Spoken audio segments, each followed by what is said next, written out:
Good morning. It's Saturday morning. I know you're bright and awake and ready to go, and we have some fantastic moments ahead of us. Welcome back to ChiroThon Day 2. We have an amazing lineup ahead of us today, and if you'd like to see the full schedule, it's very simple. You can view any of the missed vignettes from yesterday, and you can look ahead to see what the future has in store for you this morning. You know, I had so many people that told me yesterday how much they appreciate the fact that we're uploading some of the segments that they miss. So I just want to make sure that you understand that we have you in mind, because we don't want you to miss any of the information that we're bringing to you. All of these amazing speakers and guests that we're bringing to you that are sharing and celebrating the benefit of chiropractic and the benefit of living a lifestyle that is full of wellness. So we're kicking off this segment with something that I'm very excited about, and that is the relationship between chiropractic care and yoga. And this segment would not be available without the support of ChiroHealthUSA. Now, most of you may not know, but ChiroHealthUSA has over 1.3 million families across America being able to have affordable health care through them, and more than 7,500 member doctors that are practicing with a peace of mind to make sure that they are charging properly within those states. So if you want more information about ChiroHealthUSA, go to www.chirohealthusa.com/RAS. Now, in less than 5 minutes, you can answer 8 simple questions to find out exactly which aspects of your financial policies may be inadvertently exposed to potential complaints, audits, fines, and penalties. This is something that I'm very excited about because it keeps you not only compliant, but it keeps you ethical in the eyes of the healthcare world. And we know so many of you out there are treating fabulous patients, and we know there are patients out there watching. So we are so excited to be able to now move into this segment, which is with Dr. Heidi Crocker. Dr. Heidi has been involved in chiropractic for many years. She's owned integrated wellness centers, and she focuses on family chiropractic and yoga therapy. This is one of the reasons why we brought her, because she is an educator. She is all about promoting the education and well-being of her community and making sure that she advocates for training with healthcare providers in the mind-body technique for their self-care and integrating these into complementary tools for patient care. This is one of the pieces that I think you're really going to enjoy, because not only is she part of chiropractic, but she's also part of the International Association of Yoga Therapists. And as the director, she is really working hard to build the awareness of what that synergy is between chiropractic care and yoga therapy. And she practices at Mama's Chiropractic in Huntington Beach. So she's a local, she's very close. We love that she's very close. She's specializing in prenatal, postnatal, and children. So we want to thank you for being here today. Welcome to ChiroThon. For having me. It's very exciting. Well, we don't want to waste any time because we have a lot to get to. But one of the things that many people ask when we are on the road is, how does chiropractic and yoga therapy synergize together? What are some of the things that align with that whole being approach? Well, you know, being in chiropractic for over 30 years and all of the practitioners out there, we know that chiropractic addresses spinal and neurological health, right? And which is the foundation of our being. And the synergy with yoga is that yoga also, through movement, through breath work, through mindfulness and meditation, also regulate that nervous system. So what we do in the office, what we do with our hands, our healing hands, yoga gives the patient, the client, the person autonomy to do and take care of themselves on their own. Where yoga therapy comes in is that many people don't know what to do. They don't know how, you know, they get on their little mat and they just, I don't know what to do. So yoga therapy is a bridge between the clinical setting, chiropractic setting, yoga therapist will create a practice for someone, whether it's 3 minutes, 5 minutes, 10 minutes, and then they can take that home and do that for themselves and take care of themselves. You know, I was so excited when yoga came into the picture. They did something really well, and that is they market themselves to be very appealing to the masses. And even though chiropractic have been around for so many years, we have not done such a good job. But then the more that we as chiropractors that were practicing yoga began to share that with our patients, there was a tremendous sense of alignment. But lately, especially in this political climate, we're talking a lot about chronic illnesses. As you know, it's one of the largest numbers that we've ever seen in history. We're concerned because now that's impacting our children, which have one of the highest numbers of chronic illnesses today. So when you think about synergy of yoga, chiropractic, how does that relate to many of the chronic patients that we're having? And what should we be thinking as chiropractors to maybe consider yoga as part of that process? Yes. That's come, that experiential learning of actually practicing yoga and then realizing what it does for you, and then how you can take that for your own self-care and burnout and all the things that we're experiencing as practitioners, but then how that you can take that into your practice, into your patients. And we are all very aware of the opioid epidemic that we're still experiencing, and some of the chronic stresses that our younger folks are seeing. And I was actually working as a yoga therapist in a integrative health center at a major university in my area. And the patients or the clients that the practitioners were sending me were many of those that had chronic illnesses that were trying to figure out how to live in their new normal.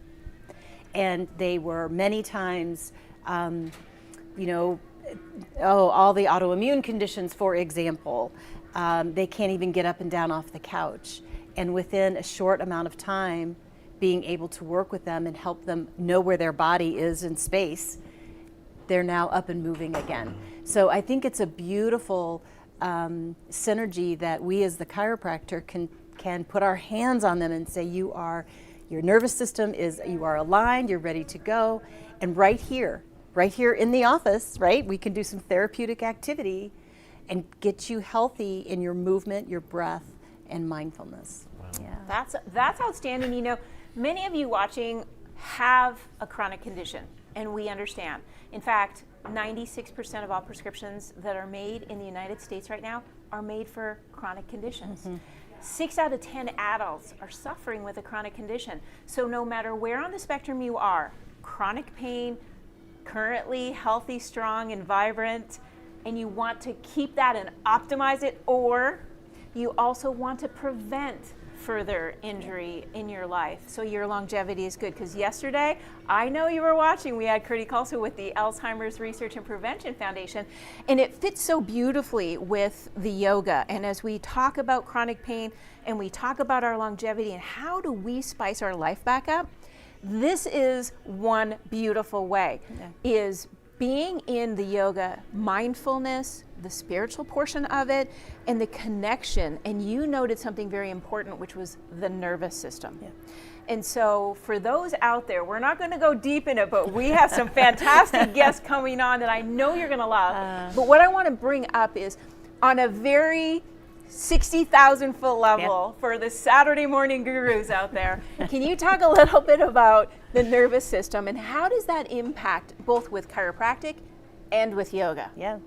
Well, I mean, it's becoming more mainstream now to talk about deregulation of the nervous system and how to regulate the nervous system. And chiropractic does that so beautifully. I mean, I've been working with a lot of babies. You put your hands on a baby and you touch them in the right place and you can just feel them melt. And in adults the same way. Chronic stresses, that parasympathetic fight or flight and freeze mentality that many of us have. And we put our hands on them, we get the nervous system flowing. And then yoga therapy, again, mainly through the breath work, through the mindfulness, and you bring up a really good point through the spirituality. And that is like, what is my purpose? What is my purpose in this world? How should I be? What is my purpose? And to sit quietly, to have your body go through movement and your breath to soften that nervous system so that you can sit quietly. That's what it's about. You move, you breathe so that you can be still.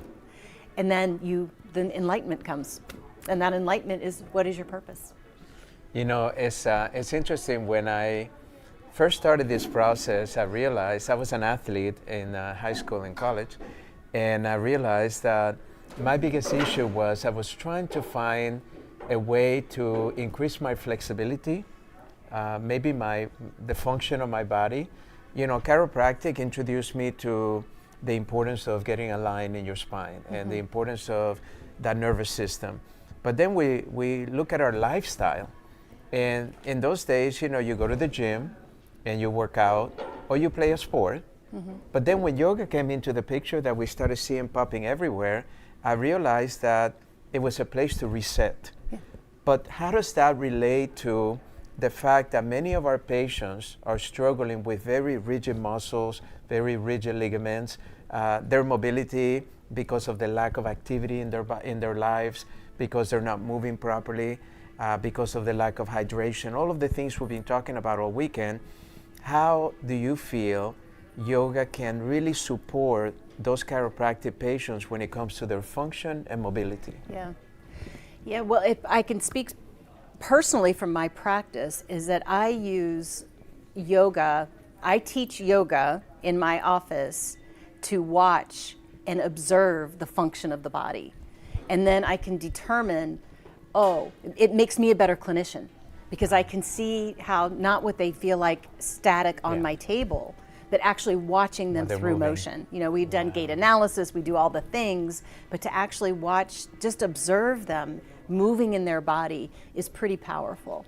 And you bring up athletes. I mean, it is, you know, athletes, but also you can take that same concept to people who have a job where they sit all day. They're in one motion all day long, and they're doing the same thing, repetitive motion.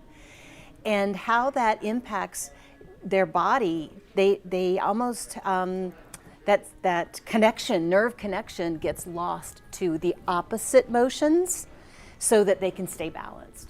So where yoga comes in, and you know, yoga has been commercialized quite a bit when we think, we have to be doing the downward dog and we do all the power vinyasa and we do this, and that is absolutely. And don't forget the shopping of the dressing, because some of these outfits are getting fancy. I didn't wear my scarf today or my beads. I'm so sorry, but I you know, I want it to look normal because normal people can do yoga. Yeah. And there's so many levels of it.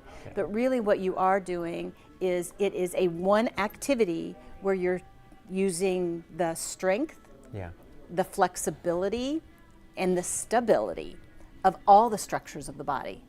And so I love that. It's a reset. And even, you know, patients say, well, I don't have enough time. I can't do yoga every day or 3 days a week. Well, you got 5 minutes in the morning to reset, or maybe once a week you take 30 minutes.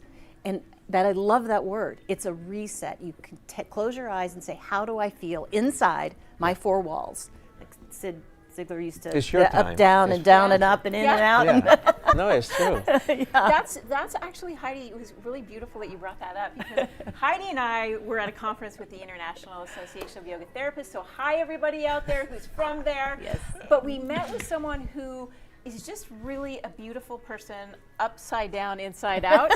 And her name is Susie McCormack, and she did a book called Genius Breaks. You can watch that segment on Adjusted Reality, but it was during the day, how do you bring yoga into your everyday lifestyle? So I really like that you're bringing it to life for everybody, not just the people that are going to get into their yoga outfits and get into it, but yoga is a part of every day, and it really does help stabilize. Yeah. Well, and one of the things also, because you're a chiropractor and you've been in this other space, what would you recommend to us to do?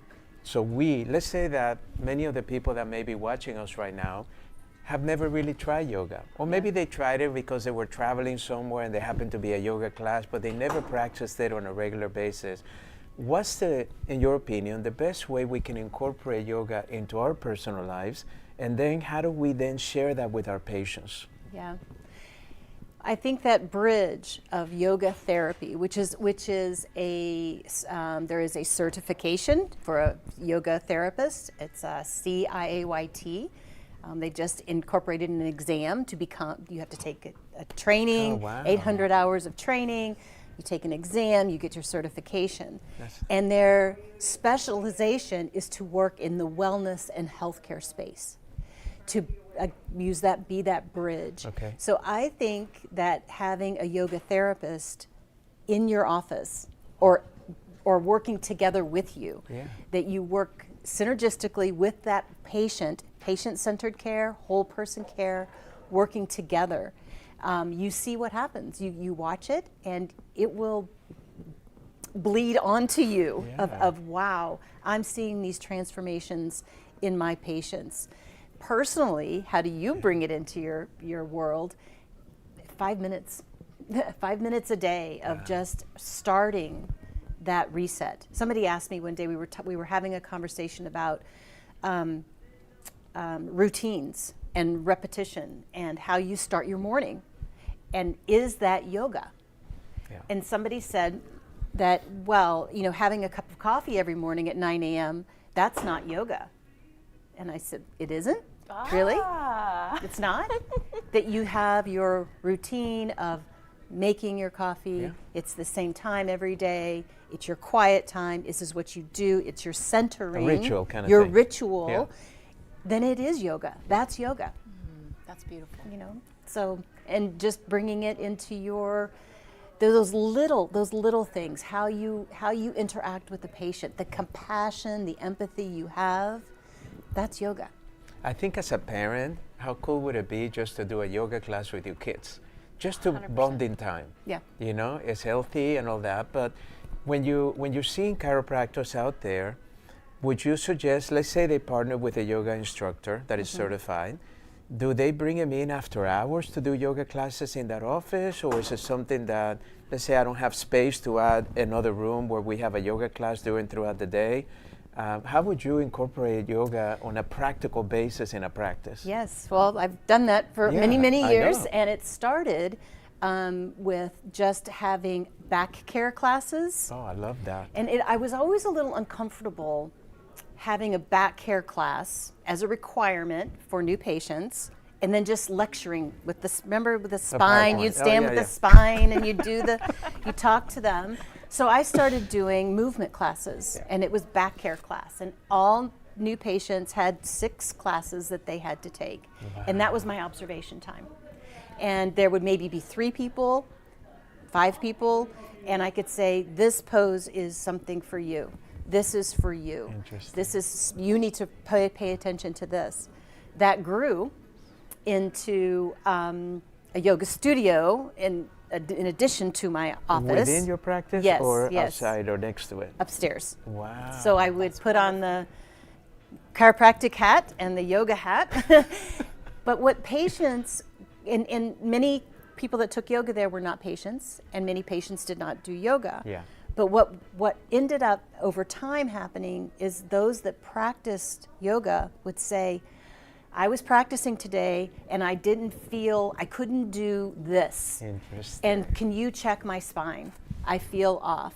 So there's so many ways to integrate it into your practice, but you can do one-on-one. Have a yoga person there a few days a week that spends 30 minutes with the patients. Sam Collins was just talking about the therapeutic activity versus therapeutic exercise. Yeah. That activity therapeutically in your office is very valuable. Yes. And I think as you're listening today and you're thinking about your own health and your own rituals, one of the things that I found really rewarding is starting to grasp what the yoga therapist is looking and watching for. My mobility, my stability, my flexibility, but then starting to get into some of the poses that I couldn't get in before, that I didn't even realize I was that tight as a runner.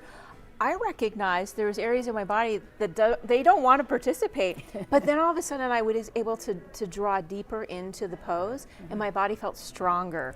Talk to me about when you first started yoga. What did you notice, and why did that drive you to keep pushing that envelope?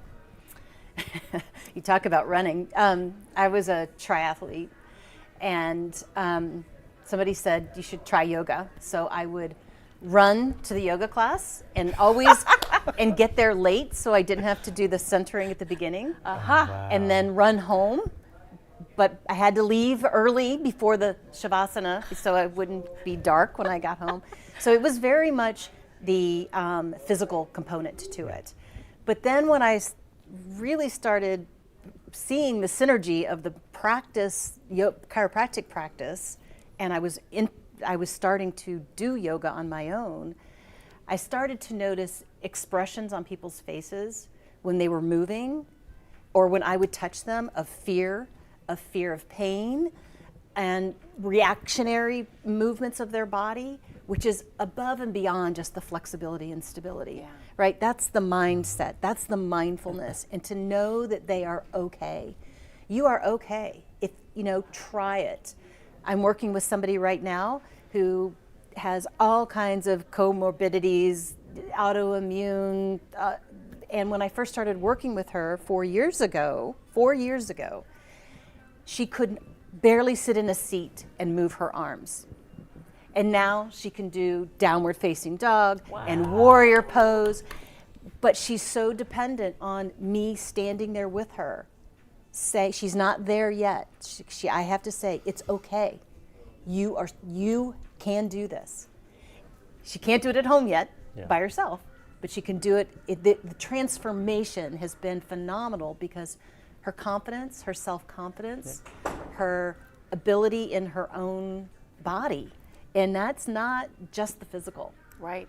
That's what chiropractic does, right? If you are out of alignment and your nervous system is not functioning, you just feel bad. Brain fog, grumpiness, all the things we see, right?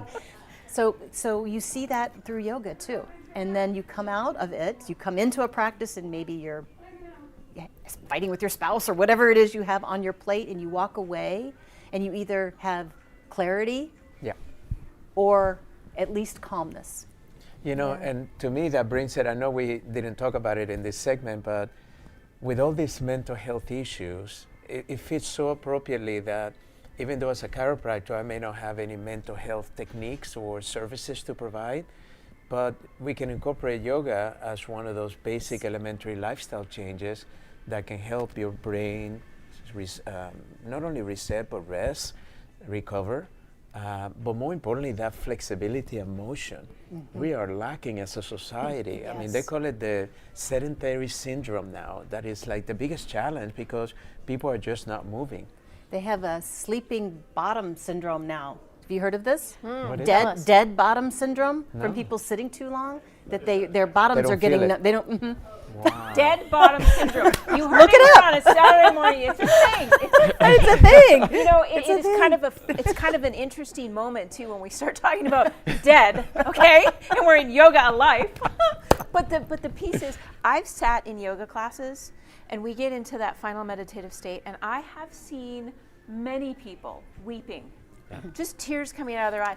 And it's so cathartic because it's okay to let your emotions just drain through you and have people around you that are so supportive and so energetic. And that's when we talk about mental health, it is okay. And you find someone that you can be with to share yoga with would be even more beautiful. Maybe your husband and your wife team come together to do this beautiful segment together so that you can build more awareness. I have good times with my husband because he's not as flexible. I love you out there. He's not as flexible as he wants to be, but he always keeps trying. And I really reflect on that because when you give up, that's the end. That's the dead bottom syndrome. But keep trying because I think it gets better over time. It's so funny. I tell my guy friends, when they go, they feel a little awkward because they see ladies a little bit more flexible. And I always say, and they tell me, well, I don't want to keep going because I feel embarrassed. I don't want to be judged. And I said, you know, the girls there don't care whether you're that flexible or not. They really care the fact that you're there. Yes. And that's what's attractive to them, because many of them go pick up, you know, some relationships at a yoga class because the outfits are sexy, you got a calm environment, etc. So, but I just want to say thank you so much, You're Dr. very Crocker, welcome. for My pleasure.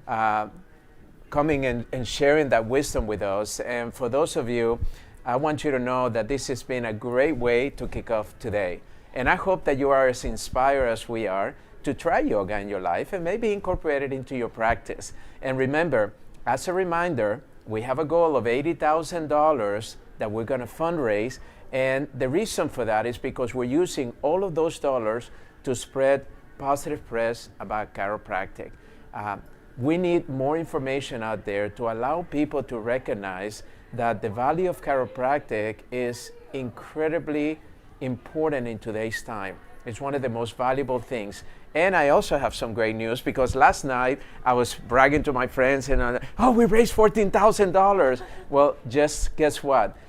Right now, up to this moment, while you were watching this segment, we're up to $17,365. So we need your help to get to our 80,000 goal. So please, if you're inspired right now, whether it's $500, $5, it doesn't matter. What matters is that you're counted, that you're part of the solution, that you feel that this is your profession and you want to help it grow. So I want you to go to our website, f4cp.org/ChiroThon. And if you go there, please go and donate. That's also the site where you can actually keep up with all the vignettes and all the information that you've been watching this weekend. So please, thank you for supporting us. We're going to be back at 10:30 a.m. Pacific time with the incredible Dr. Heidi Havoc. And you don't want to miss that, because as you know, she's become one of the top researchers in chiropractic. Not only that, she speaks your love language. You can understand her. Yes. Come back soon.